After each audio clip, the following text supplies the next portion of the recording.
Hello, Sanbonani Alonde Jabalala, your sister-in-law. Welcome again to my channel. We are having an interesting topic today for episode 2 under the legal series content. And I'm so excited because I feel like there's almost like commotion whenever this topic circulates social media. And today's topic is maintenance. Specifically, we'll be looking at child maintenance. So if you know that you're a parent, you're a resident of South Africa, this means that this video is definitely for you. Or even if you're not a parent, but you're a caregiver, a legal guardian of a child, then definitely this video is yours. So stay tuned, guys, and make sure that you watch up until the end because we'll be dropping very insightful information for your use. Thank you so much for tuning in, and don't forget to subscribe, like, and comment below. So, child maintenance. Okay, I just want to tell you guys firstly that children are one of the most vulnerable human beings or groups in society, and the law places a lot of emphasis on protecting their rights, ensuring that they are well kept. For example, it's the preservation of the child's best interest. This is also enshrined in terms of Section 28, subsection 2 of the Constitution of the Republic of South Africa. And therefore, as I mentioned, if you are living in South Africa, you need to abide by the laws of this country. And the Constitution is basically the mother of all laws. So the best interest of the child is basically enshrined in the Constitution and also in the Bill of Rights. That's number one. So let's look at maintenance, therefore, in respective of children. So maintenance is basically the obligation to provide for another person. And therefore, in this case, child maintenance is governed by the Child Maintenance Act, which provides a legal obligation on parents to provide financial support for their children. So I just want to mention something to you, that the amount of child maintenance is therefore defined or determined by various factors, including the needs of the children, the income of the parents or the responsible person who owes to be paying that maintenance, and the standard of living in this day and age, and also the children's standard of living, double checking with regards to the parents' expenses as well. So it's not just one determining factor. Those factors, all of them need to be taken into consideration when determining how much is actually meant to be paid towards child maintenance. Unfortunately, not all parents honor this duty, specifically their legal duty towards their kids. Guys, when kids are here, it's always a battle of the mother and the father in most cases. Who needs to pay this? Who needs to pay that? I'm not responsible for that. I'm not responsible for this, And kids are always caught in between.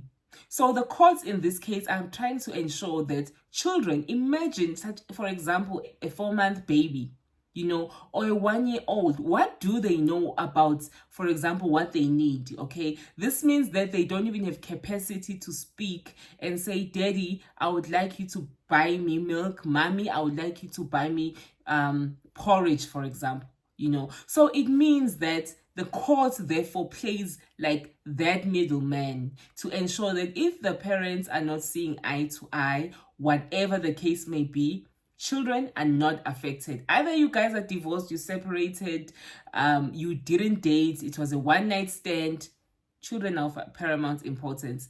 That's the first thing that needs to be taken care of in this case. The kids matter the most in this country. Well, somebody's asking, who has a duty to pay child maintenance? Is it a specific gender? Is it a male? Is it the father? Is it a female? Is it the mother? All parents, whether you are married or not, together, separated, divorced, whether you are parents of the adopted child. So, for example, you decided to adopt the child, you are therefore required to pay child maintenance or financial needs of those children or their child. The biological grandparents may need to pay maintenance if their children's parents cannot pay. So which means ugogo womntwana, the biological grandmother or grandparents, ugogo nomkhulu, if mina njengendodakazi angikwazi ukondla wami umntwana, ingaze igcine leso senzo sesiqhubekela phambili siyovimba ugogo nomkhulu abazali bami ukuthi bangondlele umntanami, So that's what the law says. Any person who is responsible of raising the child, for example, a legal guardian and adoptive parents, grandparents of the kids, All of those people, okay, they have a duty to maintain. So, for example, I'm just going to make an example. In a case where I did not want to use genders, but guys, this is just an example. It doesn't mean that it's going to happen like this. Typical cases in South Africa. In a case where, for example, the father is not maintaining the child, and the father states that he has no means to maintain the child, and there's record of that. So the mother of the child can go as far as contacting the grandparents, the paternal grandparents in this case, and saying, please assist. Umzukulu udinga isinkwa, That is how far the law says you can go, And obviously, it depends on a case by case. It's definitely not going to be a one size fits all. I just want to let you know, guys. Depends on a case by case. I don't now mean go out there and tell Ogogo Bawantwana what the law says you guys need to basically maintain my child for me. No, it depends on the circumstances of the case, the financial abilities, etc. But if Ogogo na mhlambe uzirholela impesheni, how much could they possibly give, So kuzokhishwa logo that they can afford. And that is one thing that I want you to always note with regards to law. You can quote precedents, case law, but at the end of the day, when judgment is taken, they would look at your facts, your case, and determine what needs to be done as per the needs of the child. Okay, now we've determined who has a duty to pay maintenance. Who is entitled to receive maintenance? It says all children are entitled to receive maintenance from their parents, irrespective of whether the child is born during a marriage or outside of wedlock. Guys, indaba yokuthi la ekhaya kunevezandlebe, kunengane ezayelwe ngaphandle, akusho lutho. And I'm going to use lamagama esijwayele ukwasebenzisa. In this case, a child is a child. Whether born out of wedlock, whether born in a marriage, whether the parents are divorced, basically whatever circumstances that the child came about, okusalayo. In this case, okusalayo, those kids need to be maintained. So, again, who is entitled to receive maintenance? Adopted children are entitled to receive maintenance from their adoptive parents.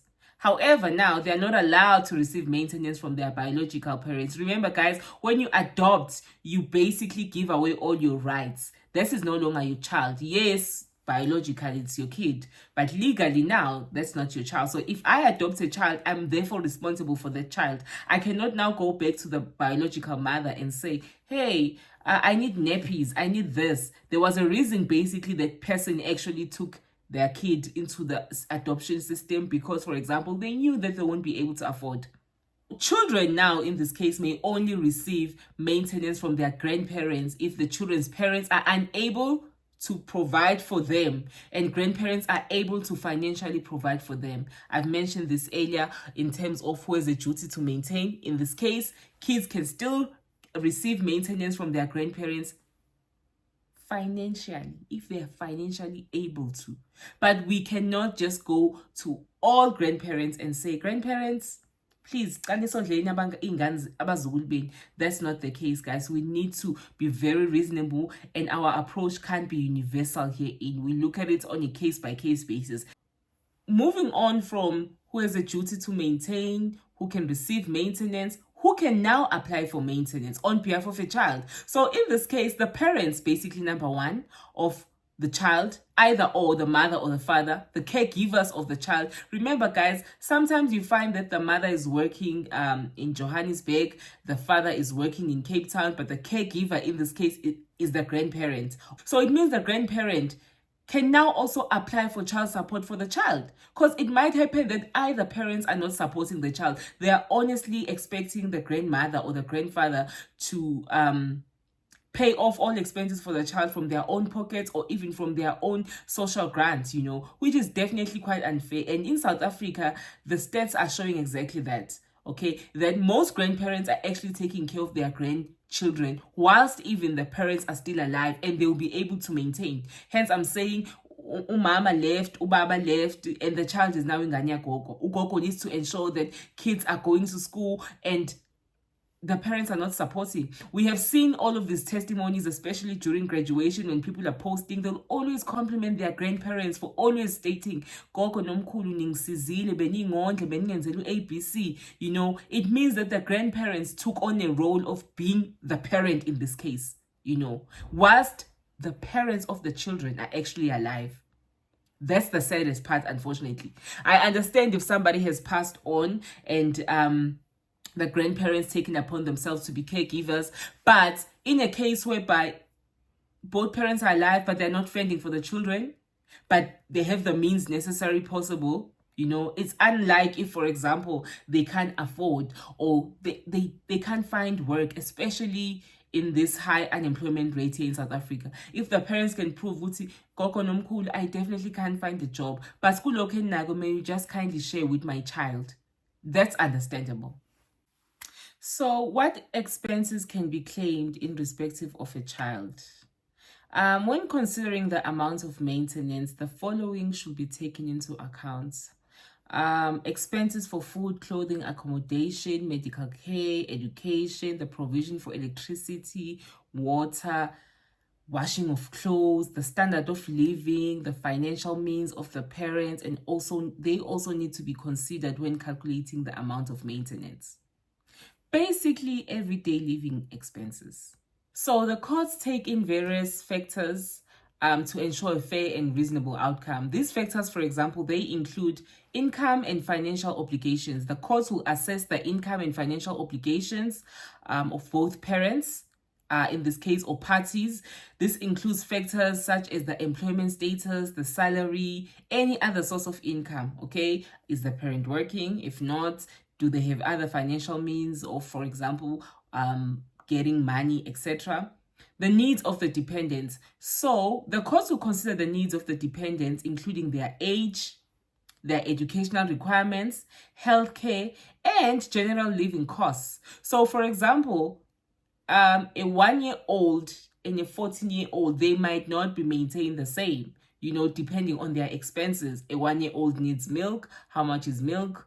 They need ABC. A 14-year-old, they no longer need milk. They need food, like proper food that we as humans or adults eat. So those factors are taken into consideration. Another one is standard of living. You know, the court will take into account the standard of living that the dependents were accustomed to. That's number one, before the separation or the divorce. This is really important in order to ensure that the dependents maintain a similar standard of living even after the dissolution of the relationship.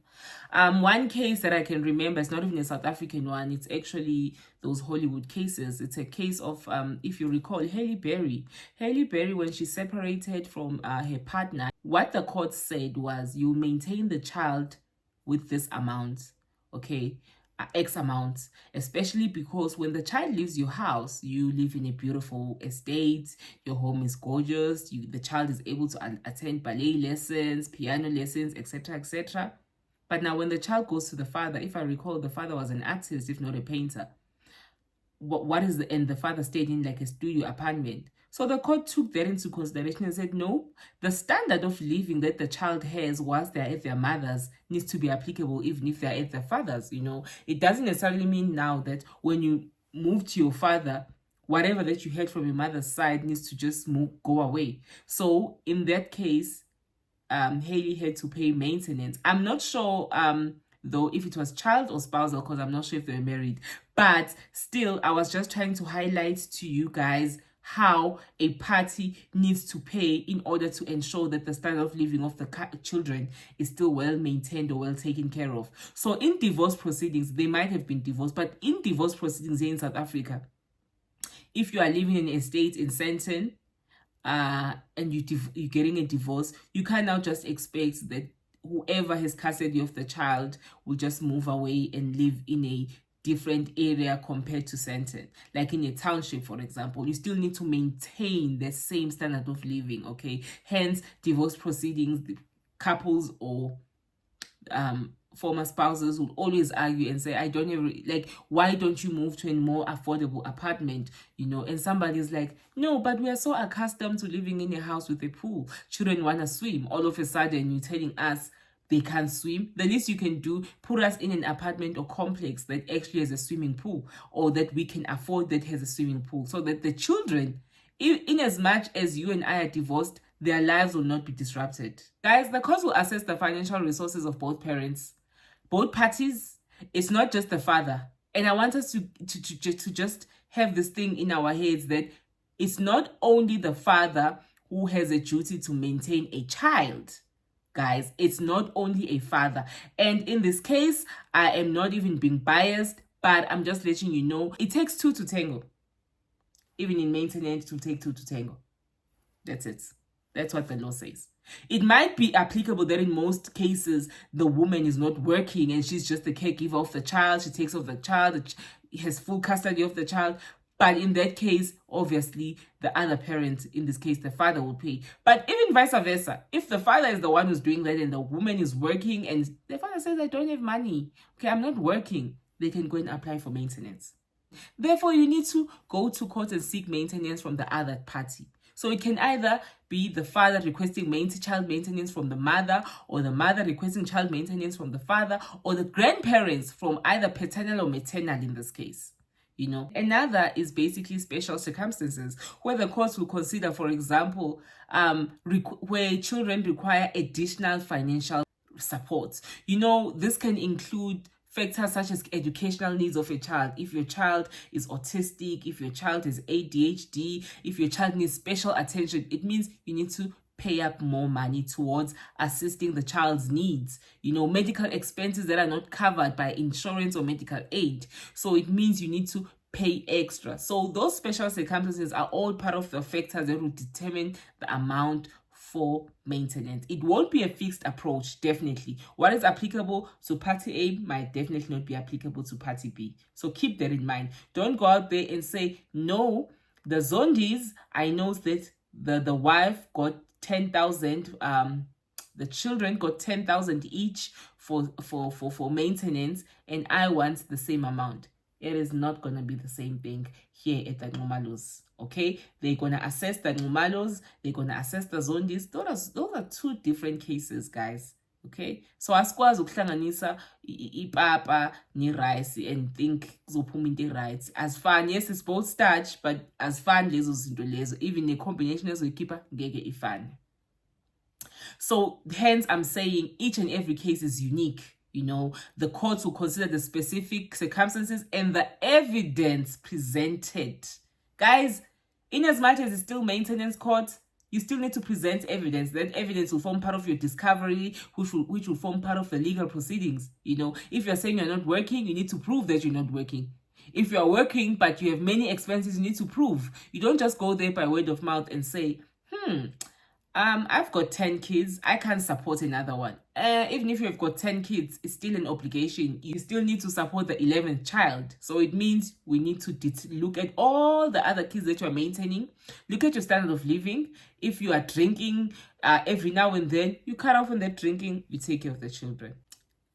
You're a parent, you're a caregiver, you're a legal guardian, you want to take this matter to court because somebody's not maintaining the child that you are currently looking after. So what do you need to take to court? Number one, take an ID as the complainant. You should take the child's birth certificate. That is very much needed. Your details, for example, your proof of address, your contact details, your employment status, that also needs to form part of your documents. Okay, and therefore a full expenses list with proof and receipts to maintain this child or children. How much do you spend approximately a month? Show us proof at least. You know, if you're paying for transports, say umalume 1.5 for 2 kids. If you're paying for school fees, I'm paying 1.5 for school fees monthly. You know, I'm paying for food, I'm paying for DSTV, you know, even DSTV is taken into consideration. It forms part of the kids' lives, you know, and as stated above, that standard of living still needs to be well maintained. Okay, so even the complainant's proof of income, pay slips, you need to show first as the complainant that you yourself, you cannot maintain the children alone. Gather all the information as much as possible also regarding the defendant, the person that you actually want to maintain the child, such as their telephone number, their cell phone number, their employment address, their employment details. If you know all of that information, write it down, take it to the maintenance court when you're filing your documents, and everything else. And if you know their expenses, it's great. Guys, let me tell you one thing. Whatever you post on social media will come back one day and bite you. When you are posting popping bottles, champagne bottles, and all of these luxurious lifestyles, you're buying weaves, for example, every now and then you've got your nails done, your makeup is always on fleek. When that party applies for maintenance, they can also go through your social media and state, you just bought an LV bag for 85,000. You are telling me that you won't pay child maintenance of 500 or 800 or 1.5? You see, so you are setting yourself up for failure. So all of your social media posts, remember guys, the internet never forgets. All of your social media posts, they will form part of discovery and as evidence, basically, in terms of making a case for the fact that you are failing to maintain your child. So what happens once the application has been made? The maintenance officer will inform the defendant of the application and will hold an informal inquiry, basically with the complainant and the defendants being present. That's what needs to firstly happen. And therefore, the defendants must take any proof of his income or expenses, for example, bank statements, pay slips, receipts, and so on to the informal inquiry. The purpose of the informal inquiry is basically to assist the complainant and the defendant to reach a settlement. One thing courts always offer first is alternative dispute resolutions. We don't just rush for litigation because litigation is very stressful and you need legal representation in most cases. So that is very expensive as well. So let's just try and settle this amicably. If a settlement is reached, an agreement will be entered into between the complainant and the defendant, and therefore it will be made in order of court. However, if a settlement is not reached between the parties, the maintenance officer will place the same matter before the court for a formal inquiry to be held. The court will therefore consider the facts and evidence of the claim and decide whether the maintenance should be payable in the amount of such maintenance. The court will also therefore make an order reflecting its decision. The complainant and the defendants must both be present in this inquiry, the informal and formal inquiry, and therefore would be allowed to have legal representation.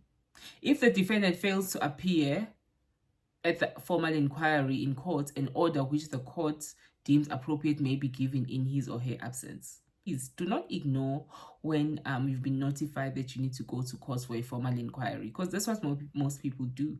They think that if they're not there, the matter won't go on. The matter will go on. It will not be necessary for the complainant or the defendant to appear in court if they consent in writing to the maintenance order that has already been granted. So now there's an order of court, you think you're done, the person's going to abide and pay the child maintenance, but unfortunately they default from get-go. It does happen. Guys, people can ignore a court order. So how can a maintenance order be enforced? If the defendant fails to make payment of maintenance in accordance with the maintenance order, the following remedies will be available to the complainant. A warrant of execution number 1, wherein the attachment and selling of the defendant's property, such as his or her furniture, a car, or anything that is deemed necessary by the courts.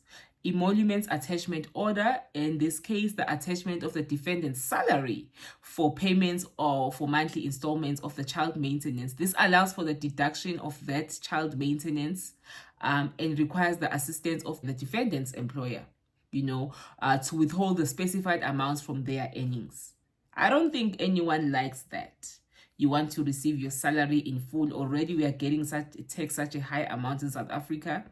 So imagine now there's an emolument order attachment also on that salary. So don't go through that route, Okay, also a garnishee order, all of those things have an impact also when you're applying for a loan at a bank. They will look at it and say, no, there's a maintenance order in your name. You are failing to maintain your own child, but you want to get money from us as the bank. How will you pay us? Yeah. Or they will give you a loan, but your interest will definitely be high compared to somebody who's maintaining their child. They've got no maintenance orders against them, no emoluments, attachment orders, no garnishee orders. You will get the loan, but your loan interest rates won't be the same with the average person. Attachment of debt. In this case, the attachment of money owed to the defendant, a third party, either the salary, for example, rent owed by the tenant of the defendant. So if we know that you're getting income elsewhere, we can attach that rental property of yours, that's what the courts can do. Also, criminal prosecution.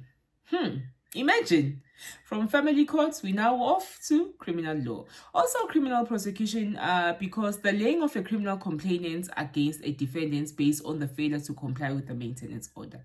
Guys, you will get away with it for a few years, but as time goes by and courts are enforcing this, imagine now you are being criminally prosecuted because you are ignoring a maintenance order for your own child. So when using the above remedies, the complainants must have a copy of the maintenance order readily available as proof of the defendant's failure to pay maintenance. If an order was granted in any of the above remedies, the details of the respondents must be given to the business who is involved in credit ratings, such as the credit bureaus, your ITCs, or those whose object is to grant credit. So you'll take that, then you blacklist. Imagine now. Hence, I said it will reflect badly one day should you want to go and apply for a loan at a bank, because your ITC credit score will be like a red flag. No. You have a maintenance order against you. You're not paying your child. You've defaulted in payment. So you want to buy a house in future, you will be affected. You want to get loan, you want to buy a car, you want anything basically to progress in those financial institutions such as banks, you'll be affected. Until when must the child be maintained? That's an interesting one. Until when? A parent's duty of support does not end when a child reaches a particular age. For example, 18 years. It doesn't end there, guys. By 19, this person is still a child, according to law. And in most cases, this person is either in varsity, furthering their education. So a child can only stop being maintained when they are able to self-support themselves, when he or she starts to work. But there are instances where continuous support is necessary in accordance with the child's needs for support. For example, if the child is mentally or physically challenged. And another thing that I want to add, unemployment rates in South Africa is very, very high. So you find a 27-year-old who finished varsity by the age of 21 or 22, did honors, did masters. They are 27 right now. They're still sitting at home. That person can actually claim child maintenance from their parents, because they are kids, they are children. For example, they need toiletries, they need money, just take care of themselves. They need money to make copies in order to apply, copies of CVs and ID documents in order to apply for jobs. So as a parent, you cannot now just say, you've done your job. Though, guys, it doesn't work like that, unfortunately. You can't say, oh, I've done my job, I'm no longer going to maintain you. By 18, you own your own. By 21, you own your own. Or after university, you own your own. No. You're a parent until you die, unfortunately. So there are instances where you can be maintaining a 44-year-old. As much as they can be a parent themselves, if that person can't maintain themselves and they can show proof, you're good, I am not working, I'm not able to find a job, I apply, I need funds, I need money to take care of myself. The courts can, in most cases, and definitely will grant the child maintenance, because that person to you is still a child. So please do support your children. And being unemployed is not nice. Parents have this thing of stating that we've paid for your education, we're now done. It doesn't end there. Okay, it does not end there. Because when you are done, when I'm done with varsity, I still need to apply for jobs. And applying for jobs firstly requires money. Going to interviews requires money. Printing those forms and everything else requires money. It requires data, So just think of that. There are so many cases in South Africa regarding child maintenance. But I just want to highlight one thing is that wherein attaching the defendant's pension or retirement annuity fund for future child maintenance. So now you can still go ahead and claim. You know what most people do? One parent, if they've seen that you've gone to court for maintenance, what they'll normally do, they'll resign, some retire. So because they want to take all of those funds and basically keep them to themselves. So the minute you find out that, go ahead and make sure that you notify the court so that the courts can be able to claim future child maintenance. Imagine somebody who's retiring or resigning when their child is 2 or 3. That child still needs to be maintained for the next 20 years, for example, So it doesn't mean that just because you are not working or you've retired, you are now not obligated to pay maintenance. Nope. Courts need to ensure that the obligation to maintain is still upheld. Maintenance investigators can pick up any assets that you have, any investments that you have, and they will also investigate whether or not you are actively looking for employment. COVID came in, it hit, and it caused havoc, and it was understood most people were laid off. But then after COVID, what have you done? Have you ever actually gone and applied? Have you done ABC? If you have a car, that car will be sold in order to because those proceedings, that money that is received will form part of what? Maintaining the future needs of the child. And again, whether you're actively looking for employment in order to support the child, such evidence will need to form part of discovery. You've sent emails, you've applied, all of those things. Document it if you know that you're not getting a job because it's just not your time. But not that you're not getting a job because you're not actively looking, So guys, I just want to tell you this, that navigating maintenance courts in South Africa can be very challenging. But armed with knowledge provided in this guideline that I've actually provided to you as per this whole video, you are better equipped to understand the process and handle your case effectively. Remember, maintenance is an important aspect of family law, and it ensures the financial well-being of the dependents. Whether you are seeking maintenance or have been served with a maintenance application, understanding your rights and responsibilities is crucial. If you are querying DNA, for example, you're the father, you're querying DNA. Therefore, when that application for maintenance comes through your door, you will need to notify the courts that you are petitioning for a DNA herein to ensure that the child is yours.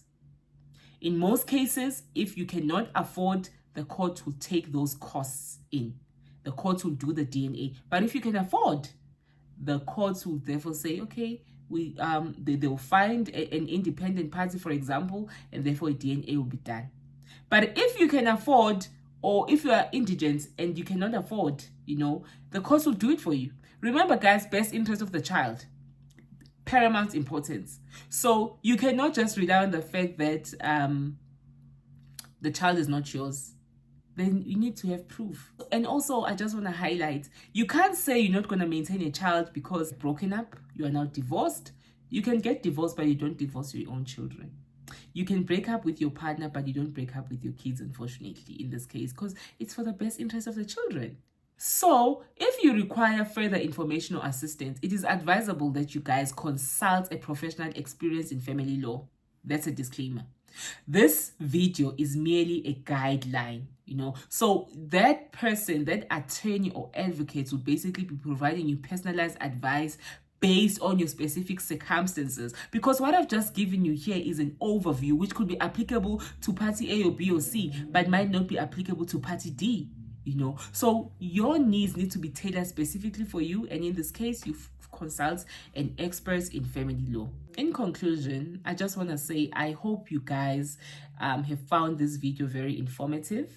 I've tried to lay it out as possibly as I could. However, if you need me to dive deep into it, please do engage with me via the comment section. So thank you so much for watching this video up until the end, and I hope you enjoyed it, you found it informative. Please do make sure that you like, share, and subscribe. I will look forward to your comments and engagement herein. Otherwise, ngiyabonga kakhulu, and I just want to highlight to you ukuthi ingane zibalulekile. not only eMzansi, worldwide, you know. So if you know you have a child, whether you are in a dispute with the mother, with the father, beke eceleni and think of your child. That's it. So whatever happens, you cannot relay your own desires on a child's needs. So if, for example, you want your child to dress from these expensive places, Cotton On Kids, Earthchild, Truest Limited, Woolies, you know, you want your child to wear the most expensive sneaker brands. Guys, if you want your child to dress like that, then it's fine. You will pay for that. But you cannot expect somebody else who is coming with you with clothes that are valued, for example, at 800 rands and they are proper. Great shops. Great shops, I won't even mention them. You know those shops, great shops, and you are complaining. We have seen rounds on social media, especially, where one party is complaining that the other party bought clothes for the child at a store that they don't like. They prefer them to provide them with money. I just want to leave you with this. It takes two to tango. That's it. The duty to maintain does not solely lie on a man or a woman. Both parties need to ensure that their kids' best interests are taken care of. Umamshengu nje uthi ngiyabonga kakhulu. I hope to see you on the next video, and don't forget to subscribe. Bye guys.